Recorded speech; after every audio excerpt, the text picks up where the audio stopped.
فيه بعض الناس الكرماء في قومهم يفعلون أشياء من المنكرات مثل الغنى ويحتجون بها بالأدلة المزيفة وبأشخاص لا قيمة لهم. Ndugu wa Islam, kuna baadhi ya watu ambao wanafanya mambo ya munkar,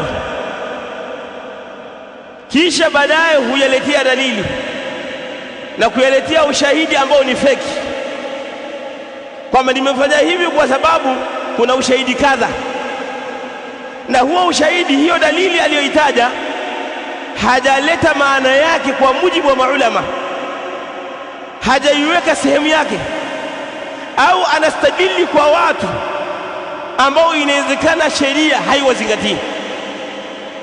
Yani katika matamshi ya kisheria au katika ulimwengu wa maulama hauwazingatii.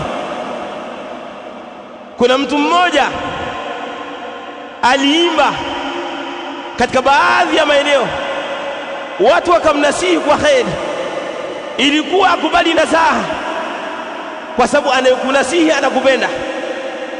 Yeye akafanya interview katika baadhi ya kanawati, katika baadhi ya channel, akaanza kuleta ushahidi ambao ni feki, ambao wala haifai kusema, bali alikuwa anatakiwa sema nimekosea, nimerudi katika haki, na yule mwenye kurudi katika haki anakuwa ni mbora, na kurudi katika haki ni fadhila.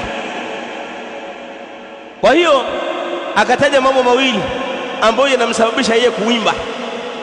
Jambo la kwanza, anaimba kwa sababu mashekhe zake wanaimba. Sasa hili nini jawabu lake? Hii ni sababu ya kwanza. Ametaja sababu mbili. Sababu ya kwanza, anaimba kwa sababu mashekhe zake wanaimba. Tumwangalia al-Imam Ibn al-Jawzi rahimahullah, anasemaje alipokuwa ametaja maneno ya Abu Tayyib al-Tabari al-Shafi'i, alipoelezea kuhusiana kwamba nyimbo ni haramu, kuimba ni haramu, na kwamba haifai kumnasibishia Imam Shafi'i rahimahullah kwamba anajuzisha kuimba. Ibn al-Jawzi akaelezea akasema, fa ahlu at-tadayyun min ulama'i ash-Shafi'iyya, wale walioshika dini kisawasawa katika wanachuoni wanaofuata madhhabi ya Imam Shafi'i, yuharrimuna al-ghina, wanaharamisha kuimba na nyimbo. Wa innama rakhasa fi dhalika ba'd mutaakhirihim, walioliruhusi hilo la kuimba ni baadhi ya wanachuoni wa Kishafi'i waliokuja baadaye. Man qalla ilmuhu, wale ambao elimu zao ni kidogo, wa ghalabahu hawa, na wale ambao wanaendana na matamanio, hawataki Qur'ani wala Sunna.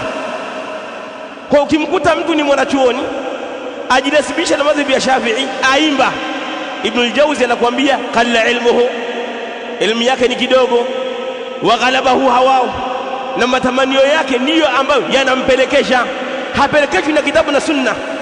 Muislamu wa haki la budda an yakuna hawao tabaan lima jaa bihi an-nabiy sallallahu alayhi wasallam. Muislamu ambaye anafuata haki inabidi matamanio yake yawe ni yenye kufuata Qur'ani na Sunna, yale aliyokuja nayo Mtume sallallahu alayhi wasallam, sio kufuata matamanio yake au kufuata mashekhe zake. Tumtazame Imam Shafi'i rahimahullah. Imam Shafi'i tunajua aliingia katika nchi ya Iraq. Alipotoka Iraqi, wakati anawaambia wanafunzi wake wa maeneo mengine na watu wake, akawaambia nimetoka Iraqi lakini kuna jambo limezuka. Taraktu fil Iraqi shay'an yuqalu lahu at-taghbir, nimetoka Iraqi nimeacha jambo limezuka, wanaliita takbir, ni nyimbo watu wanaimba. Ahdathahu zanadiqa, waliozusha kuimba ni mazindiki, akawita zanadiqa, hakusema ni maulama, alisema ni zanadiqa. Imam Shafi'i, yasudduna bihi anil Qur'an, wanawazuia watu kwa nyimbo zao kusikiliza Qur'an. Hii ndiyo kawaida ya watu ambao unawaona kwa ni wanachuoni lakini waimba. Ibn al-Jawzi anasema qalla ilmuhum wa ghalabahum hawa. Hawa elimu zao ni kidogo lakini wanafuata matamanio yao. Lakini Imam Shafi'i amewaita kama wao ni zanadiqa, wao ni mazindiki. Wasuila al-Imam Malik rahimahullah, Imam Malik akaulizwa kwamba hapa Madina huko kwa Mtume sallallahu alaihi wasallam kuna watu wanaimba, hao watu mnawachukuliaje? Akauliza Imam Malik, amma yatarakhasu bihi ahlul Madina min al-ghina, kuhusiana na watu wanaoimba wako kwenye mji wa Mtume sallallahu alaihi wasallam, nyinyi maimamu mnawachukuliaje? Au wewe Imam Malik unawachukuliaje? Imam Malik rahimahullah ta'ala akasema, inma yaf'aluhu indana al-fusaq, watu wanaoyafanya mambo haya ya kuimba ni watu waovu, ni fasaka, ni watu ambao ni waovu. Kwa hiyo ayu walahibba, kupitia maneno ya wanachuoni, watu wanaoimba hata kama kionekana kimuonekano kama ni shekhe au ni kadha, maulama wetu maaima wamewaita kama ni zanadiqa, kama qalla ilmuhum, kama ghalabahum hawahum, ni watu ambao elimu zao ni chache na wanafuata matamanio yao. Na hapa Imam Malik amesema kwamba ni fusakh.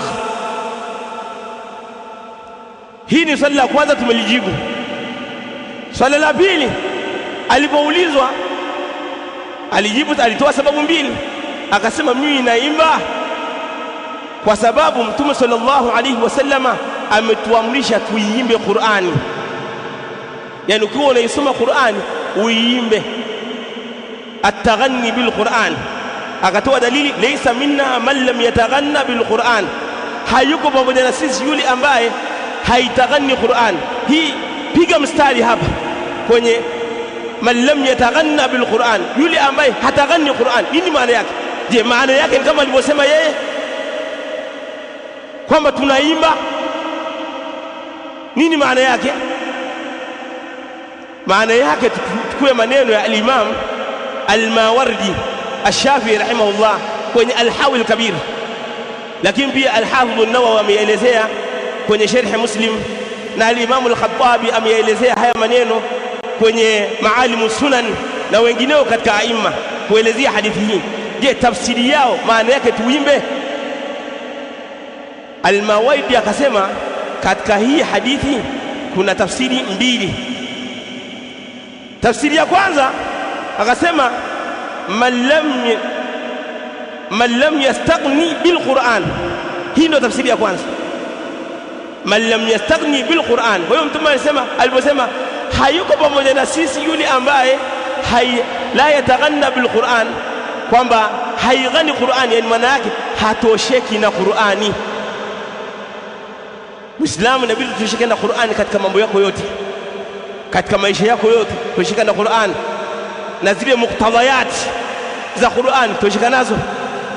Ukitaka raha sikiliza Qur'ani au soma Qur'ani. Kwa hiyo yule ambaye hatosheki na Qur'ani hayuko pamoja na sisi. Tafsiri hii ya kwanza ameitamka al-Imam al-Asma'i na akawa ameichukua Imam Shafi'i rahimahullah ta'ala na Sufyan ibn Uyayna. Tafsiri ya pili, laysa minna man lam yataghanna bil Qur'an, hayuko pamoja na sisi yule ambaye haighani Qur'an. Tafsiri ya pili maana yake ni tahsinu sauti inda qira'ati al-Qur'ani duna alhani, ni kuisoma Qur'ani kwa sauti nzuri bila kuleta vina vya nyimbo wala miziki. Kuisoma Qur'ani kwa sauti nzuri bila kuleta vina vya nyimbo wala nini wala miziki, ndivyo unavyotakiwa kuisoma Qur'ani. Sasa yeye anatuambia kwamba anaimba kwa sababu tumeambiwa kwamba tuiimbe Qur'ani. Anataka tupoteze katika njia ya Allah subhanahu wa ta'ala.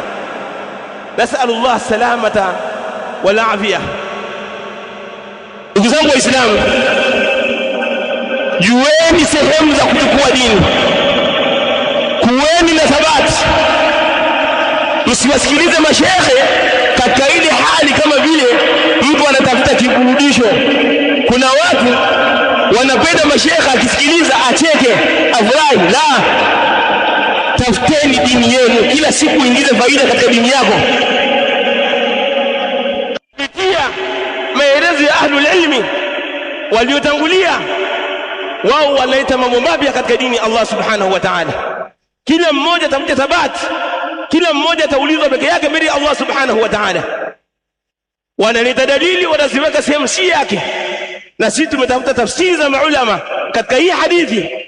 Wametuonyesha kwamba tafsiri aliyoitaja yeye hadha alkarim fi qaumi, kwamba iko kinyume na tafsiri ambayo wameileta wanachuoni waliotangulia, ambao Allah subhanahu wa ta'ala ametuambia kwamba tuwaulize wao katika masala ya dini.